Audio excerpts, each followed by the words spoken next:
February 12ರಂದು Bharat bandh ಕರೆ ನೀಡಲಾಗಿದೆ ಎಂದು ಕಾರ್ಮಿಕ ಸಂಘಟನೆ ಮುಖ್ಯಸ್ಥ ಮಂಜುನಾಥ್ ತಿಳಿಸಿದರು. ಪಟ್ಟಣದ ಪತ್ರಕರ್ತರ ಭವನದಲ್ಲಿ ಪತ್ರಿಕಾಗೋಷ್ಠಿ ನಡೆಸಿ ಮಾತನಾಡಿದ ಅವರು, ಅಖಿಲ ಭಾರತ ಸಾರ್ವತ್ರಿಕ ಮುಷ್ಕರ ಕಾರ್ಮಿಕ ಸಂಘಟನೆಗಳ ಸಂಯುಕ್ತಾಶ್ರಯದಲ್ಲಿ ಬೃಹತ್ ಮೆರವಣಿಗೆ ಮತ್ತು ರಸ್ತೆ ತಡೆ ಕಾರ್ಯಕ್ರಮವನ್ನು ಹಮ್ಮಿಕೊಳ್ಳಲಾಗಿದೆ. ಈ ಕಾರ್ಯಕ್ರಮದಲ್ಲಿ ಸಾವಿರಾರು ಮಂದಿ ಕಾರ್ಮಿಕರು ಭಾಗವಹಿಸುವ ನಿರೀಕ್ಷೆ ಇದೆ ಎಂದು ತಿಳಿಸಿದರು. ಈ ಪ್ರತಿಭಟನೆಗೆ ಗ್ರಾಮ ಪಂಚಾಯಿತಿ ಕಾರ್ಮಿಕ ಸಂಘಟನೆ, ಅಂಗನವಾಡಿ ಕಾರ್ಯಕರ್ತ ಸಂಘಟನೆ, ರೈತ ಸಂಘಟನೆಗಳು, ದಲಿತ ಪರ ಸಂಘಟನೆಗಳು, ರಸ್ತೆ ಬದಿಯ ವ್ಯಾಪಾರಸ್ಥರ ಸಂಘಟನೆಗಳು ಸೇರಿದಂತೆ ವಿವಿಧ ಪ್ರಗತಿಪರ ಸಂಘಟನೆಗಳು ನಮ್ಮೊಂದಿಗೆ ಕೈಜೋಡಿಸಿ ಬೆಂಬಲ ಸೂಚಿಸಿದ್ದಾರೆ ಎಂದು ಮಾಹಿತಿ ನೀಡಿದರು. ಈ ಸುದ್ದಿಗೋಷ್ಠಿಯಲ್ಲಿ ಕಾರ್ಮಿಕ ಸಂಘಟನೆಯ ಮುಖಂಡರಾದ ಗೊಲ್ಲರ ಹೊಸಹಳ್ಳಿ ಮಂಜುನಾಥ್, ಕಲ್ಕೆರೆ ವಾಸುದೇವ್, ರೈತ ಸಂಘಟನೆಯ ಮುಖಂಡರಾದ ಹಿರಿಸೇವೆ ರಘು, ಮಡಮಂಜು, ಅಂಗನವಾಡಿ ಸಂಘಟನೆಗಳ ಅಧ್ಯಕ್ಷರಾದ ನಾಗರತ್ನ, ಸುಜಾತ, ಕುಮಾರಸ್ವಾಮಿ, ಚಂದ್ರು, ಗೋವಿನಕೆರೆ ತೇಜಸ್, ಜೋಗಿಪುರ ಮಂಜೇಗೌಡ, ಜಾವೀದ್, ಮಡಬ ಲೋಕೇಶ್ ಸೇರಿದಂತೆ ಇತರರು ಹಾಜರಿದ್ದರು. ದಿನಾಂಕ 12/2/2026ರಂದು ದೇಶಾದ್ಯಂತ ಕಾರ್ಮಿಕ ಸಂಘಟನೆಗಳ ಜಂಟಿ ವೇದಿಕೆ JCTU ಸಂಯುಕ್ತ ಹೋರಾಟ ಕರ್ನಾಟಕ ಕರೆಯ ಮೇರೆಗೆ ದೇಶವ್ಯಾಪಿ ಮುಷ್ಕರಕ್ಕೆ ಕರೆ ನೀಡಲಾಗಿದೆ. ಈ ಮುಷ್ಕರದಲ್ಲಿ ರೈತ, ಕಾರ್ಮಿಕ, ಕೃಷಿ ಕೂಲಿಕಾರರು, ಮಹಿಳಾ, ವಿದ್ಯಾರ್ಥಿ, ಯುವಜನ ಮತ್ತು ದಲಿತ ಸಂಘಟನೆಗಳು ಮತ್ತು ಪ್ರಗತಿಪರ ಚಿಂತಕರು ಕೂಡ ಸಂಪೂರ್ಣವಾದ ಬೆಂಬಲವನ್ನು ಕೊಟ್ಟು ಈ ಮುಷ್ಕರವನ್ನು ಯಶಸ್ವಿ ಮಾಡಲಿಕ್ಕೆ ದೇಶವ್ಯಾಪಿ ಚಟುವಟಿಕೆಗಳು ನಡೀತಾ ಇದೆ. ಅದರ ಭಾಗವಾಗಿ ನಮ್ಮ ಹಾಸನ ಜಿಲ್ಲೆ ಹಾಗೂ ಚನ್ನರಾಯಪಟ್ಟಣ ತಾಲೂಕಿನಲ್ಲೂ ಕೂಡ ನಾವು ಈ ಮುಷ್ಕರವನ್ನು ಯಶಸ್ವಿ ಮಾಡಲಿಕ್ಕೆ ಎಲ್ಲ ಸಂಘಟನೆಗಳ ಜೊತೆಗೂಡಿ ಏನು ಹೇಳಿದ್ನಲ್ಲ ಆಗ ಎಲ್ಲ ಸಂಘಟನೆಗಳ ಜೊತೆಗೂಡಿ ರೈತ, ಕಾರ್ಮಿಕ, ದಲಿತ, ಅಂಗನವಾಡಿ, ಬಿಸಿ ಊಟ, ಗ್ರಾಮ ಪಂಚಾಯಿತಿ ನೌಕರರ ಸಂಘ, ಕರ್ನಾಟಕ ಪ್ರಾಂತ ರೈತ ಸಂಘ, ಕರ್ನಾಟಕ ರಾಜ್ಯ ರೈತ ಸಂಘ ಇವರೆಲ್ಲವರನ್ನ ಒಳಗೊಂಡು ದಲಿತ ಸಂಘಟನೆಗಳನ್ನು ಒಳಗೊಂಡು ನಾವು ಇಲ್ಲಿ ಸಭೆಯನ್ನು ನಡೆಸಿದ್ದೀವಿ. 12ನೇ ತಾರೀಕು ಚನ್ನರಾಯಪಟ್ಟಣದಲ್ಲಿ ಮುಷ್ಕರವನ್ನು ಯಶಸ್ವಿ ಮಾಡಲಿಕ್ಕೆ ನಾವೆಲ್ಲರೂ ಕೂಡ ಅಣಿ ಆಗ್ತಾ ಇದ್ದೀವಿ. ಅದರ ಭಾಗವಾಗಿ ನಾವು ಈ ಪತ್ರಿಕಾಗೋಷ್ಠಿಯನ್ನು ನಡೆಸ್ತಾ ಇದ್ವಿ. ಅಂದು ನಾವು 10:30 ಗಂಟೆಗೆ IP, ಯಾಕೆಂದರೆ ಸ್ವಲ್ಪ ಜಾಗ ಹೆಚ್ಚಿಗೆ ಬೇಕು, ನಮ್ಮ ಅಂಗನವಾಡಿ ನೌಕರರೆಲ್ಲ ಹೆಚ್ಚಿನ ಸಂಖ್ಯೆಯಲ್ಲಿ ಬರೋದ್ರಿಂದ ಅಲ್ಲಿ ಸೇರಿ ಅಲ್ಲಿಂದ ಹೊಸ ಬಸ್ ನಿಲ್ದಾಣ ಮತ್ತು ವಾಪಸ್ಸು ಅಲ್ಲಿಂದ BM ರಸ್ತೆಯಲ್ಲಿ ನಮ್ಮ ಸರ್ಕಾರಿ ಆಸ್ಪತ್ರೆಯವರೆಗೂ, ಗೌರ್ಮೆಂಟ್ ಆಸ್ಪತ್ರೆಯವರೆಗೂ ಬಂದು ಅಲ್ಲಿ ರಸ್ತೆ ತಡೆಯನ್ನು ಮಾಡಿ ನಾವು ನಮ್ಮ ಪ್ರತಿರೋಧವನ್ನು ನಾವು ಇವತ್ತು ವ್ಯಕ್ತಪಡಿಸ್ತಾ ಇದ್ದೀವಿ. ಅಂಗನವಾಡಿಯವರು ಮುಷ್ಕರ ಮಾಡಿ ಪ್ರತಿಭಟನೆ ಬರ್ತಾರೆ, ಗ್ರಾಮ ಪಂಚಾಯಿತಿ ನೌಕರರು ಮುಷ್ಕರ ಮಾಡಿ ಪ್ರತಿಭಟನೆ ಬರ್ತಾರೆ. ಈ ರೀತಿ ಎಲ್ಲ ಕ್ಷೇತ್ರದಲ್ಲಿ ನಾವು ನಮ್ಮ ಎಲ್ಲೆಲ್ಲಿ ಸೇವೆಯನ್ನು ಸ್ಥಗಿತ ಮಾಡಲಿಕ್ಕೆ ಸಾಧ್ಯ ಇದೆಯೋ ಅಲ್ಲಿ ಸೇವೆಯನ್ನು ಸ್ಥಗಿತ ಮಾಡಿ ನಾವು ನಮ್ಮ ಪ್ರತಿಭಟನೆಗೆ ಭಾಗವಹಿಸ್ತಾ ಇದ್ದೀವಿ. ಇದು ಈ ಪ್ರತಿಭಟನೆಗೆ ಮುಖ್ಯ ಉದ್ದೇಶ ಏನು ಅಂತಕ್ಕಂಥದ್ದು ಬಹಳ ಮುಖ್ಯವಾಗಿರೋದು ನಿಮಗೆಲ್ಲ ಗೊತ್ತಿದೆ. ಈಗಾಗಲೇ ಪತ್ರಿಕೆಗಳು ಕೂಡ ಸಾರ್ವತ್ರಿಕವಾಗಿ ಬರ್ತಾ ಇದೆ.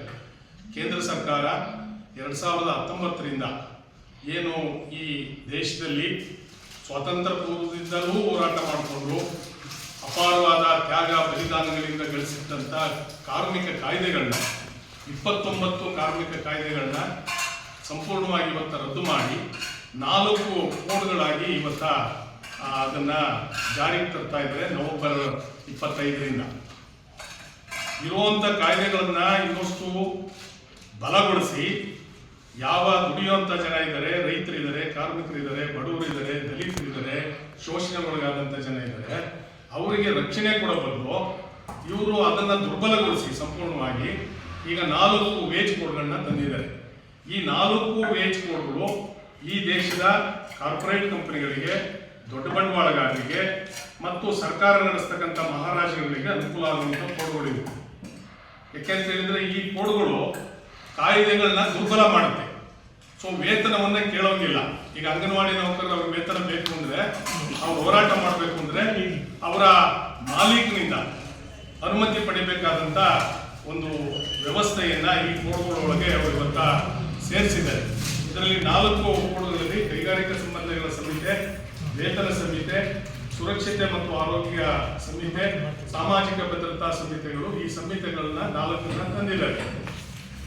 ನಾವು ಬಹಳ ಸ್ಪಷ್ಟವಾಗಿ ಇವತ್ತ ಈ ದೇಶದ ಕಾರ್ಮಿಕ ವರ್ಗ, ರೈತಾಪಿ ವರ್ಗ 10-12 ಸಾವಿರಕ್ಕೆ ಇಡೀ ಒಂದು ಫ್ಯಾಮಿಲಿ ನಡೆಸ್ಕೊಳ್ಬೇಕು ಅಂತೇಳಿ ಆಗುತ್ತಾ ಅಂತ ಹೇಳಿ ಚರ್ಚೆ ಮಾಡಬೇಕಾಗಿದೆ. ಎಲ್ಲವ ಚರ್ಚೆಗಳನ್ನ ಬಿಟ್ಟು ನಮ್ಮ ಕೇಂದ್ರ ಸರ್ಕಾರ ಯಾವುದೋ ಒಂದು ಜನರನ್ನ ಗೊಂದಲಕ್ಕೆ ತಳ್ತಾ ಇರ್ತಕ್ಕಂಥ ಜಾತಿ ಹೆಸರಿನಲ್ಲಿ, ಧರ್ಮದ ಹೆಸರಿನಲ್ಲಿ, ಬೇರೆ ಬೇರೆ ಹೆಸರಿನಲ್ಲಿ ಇವತ್ತು ಜನರ ಸಮಸ್ಯೆಗಳನ್ನ ಮರೆಮಾಚಿ ಏನು ನಿಜವಾಗ್ಲೂ ಜನರಿಗೆ ಉಪಯೋಗ ಆಗದಿರ್ತಕ್ಕಂಥದ್ದು ಏನು ವಾತಾವರಣ ಇದೆ ಅದನ್ನೇ ಇವತ್ತು ಸಮಾಜಕ್ಕೆ ಬಿಡ್ತಿರ್ತಕ್ಕಂಥದ್ದು ಗಮನಿಸ್ತಾ ಇದ್ದೀವಿ.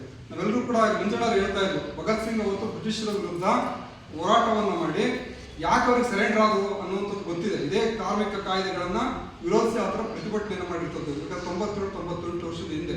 ಅದು ಇವತ್ತಿನ ಪರಿಸ್ಥಿತಿ ನಮ್ಮವರೇ ಇರ್ತಕ್ಕಂಥದ್ದು, ನಮ್ಮ ಭಾರತೀಯರೇ ಆಳ್ವಿಕೆ ಮಾಡ್ತಿರ್ತಕ್ಕಂಥದ್ದು ಬ್ರಿಟಿಷರಿಗಿಂತಲೂ ಕೂಡ ಇನ್ನೂ ಒಂದು ಹೆಜ್ಜೆ ಮುಂದೆ ಹೋಗ್ತಾ ಇದ್ದಾರೆ ಅನ್ನುವಂಥದ್ದನ್ನು ನಾವು ಗಮನಿಸಬೇಕಾಗ್ತದೆ. ನಮ್ಗೀಗ ಆತಂಕ ಶುರುವಾಗಿರೋದು ಏನು ಅಂತ ಹೇಳಿದ್ರೆ, ನಾವೇನಾದ್ರೂ ಸಮಾಜದಲ್ಲಿ ಬದುಕಕ್ಕೆ ಸಾಧ್ಯ ಇದೆಯಾ ಮುಂದಕ್ಕೆ ಅನ್ನುವಂಥದ್ದು ನಮ್ಗೆ ಆತಂಕ ಶುರುವಾಗಿರೋದು. ಹಾಗಾಗಿ ನಾವು ಈ ಹೋರಾಟಕ್ಕೆ ನಮ್ಮ ಇಡೀ ಯುವಕರಿರ್ಬೋದು, ನಮ್ಮ ರೈತಾಪಿ ವರ್ಗ ಸಂಪೂರ್ಣವಾಗಿ ನಮ್ಮ ಬೆಂಬಲವನ್ನು ಕೊಟ್ಟು ಈ ಪ್ರತಿಭಟನೆಗೆ ನಾವು ಭಾಗವಹಿಸ್ತೇವೆ. ನಾನು ಮೂಲತಃ ಒಬ್ಬ ಮಹಿಳೆಯಾಗಿ ಅದರೊಳಗೂ ರೈತ ಕಾರ್ಮಿಕರು ಅಂದರೆ ನಾನು ಗುರುತಿಸ್ಕೊಂಡಿದ್ದೀನಿ. ಇವತ್ತು ರೈತ ಸಮಸ್ಯೆಗಳೆಲ್ಲ ಎಷ್ಟೆಷ್ಟು ಮಟ್ಟಕ್ಕೆ ಹೋಗಿದ್ದಾವೆ ಅಂತ ನನಗೆ ನೋಡಿ ಬಹಳ ಬೇಸರ ಆಯಿತು.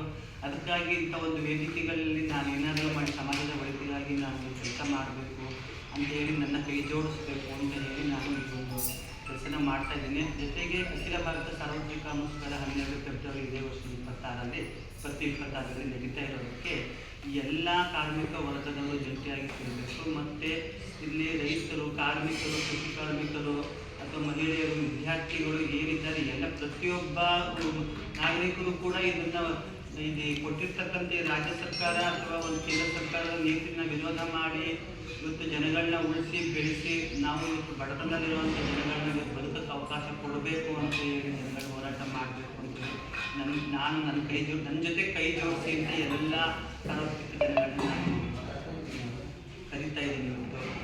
ಬಂದಿದ್ದೀನಿ ಮಾಡಿಲ್ಲ. ಅದು ಆಯಿತು. ರಾಜ್ಯ ಸರ್ಕಾರ ನಾನು ಎಲೆಕ್ಷನ್ ಬರೋಕ್ಕಿಂತ ಮುಂಚೆನೇ ಹೇಳ್ತು, ನಾವು ಎಲೆಕ್ಷನ್ ಬಂದರೆ ಗೆದ್ದು ಬಂದರೆ 3 ಕಾಯ್ದೆ ವಾಪಸ್ ತಗೋತೀವಿ ಅಂತ ಖಡಾಖಂಡಿತವಾಗಿ ಹೇಳಿದ್ರು. ಈಗ ಭೂ ಕಾಯ್ದೆಯನ್ನು ವಾಪಸ್ ತಗೊಂಡೇ ಇಲ್ಲ, ಹಂಗೆ ಇದೆ. ಅಲ್ಲಿ ಏನಾಗಿದೆ ಅಂತಂದರೆ ಮಿನಿಸ್ಟ್ರುಗಳು, ಶಾಸಕರು ಅವರೇ ಇನ್ವಾಲ್ವ್ ಆಗಿದ್ದಾರೆ ಭೂ ಲ್ಯಾಂಡ್ ಯೂಸ್ನಲ್ಲಿ. ಇವ್ರು ಯಾರು ಮಾಡೋಕ್ಕೆ ರೆಡಿ ಇಲ್ಲ, ಯಾಕೆಂದರೆ ಅದ್ರ ಬಗ್ಗೆನೂ ಇದೆ. ಆಮೇಲೆ ಇನ್ನೊಂದು ಇದು ವಿದ್ಯುತ್ ಬಳಕೆಗೆ ಏನಾಗಿದೆ, ಹಿಂದೆ ನಾವು ಸರ್ವಿಸಿಗೆ ಕಟ್ಟಿದರೆ ಅವರೇ ಲೈನು, ಕಂಬ, PC ಎಲ್ಲ ಹಾಕ್ಕೊಡ್ತಾ ಇದ್ರು.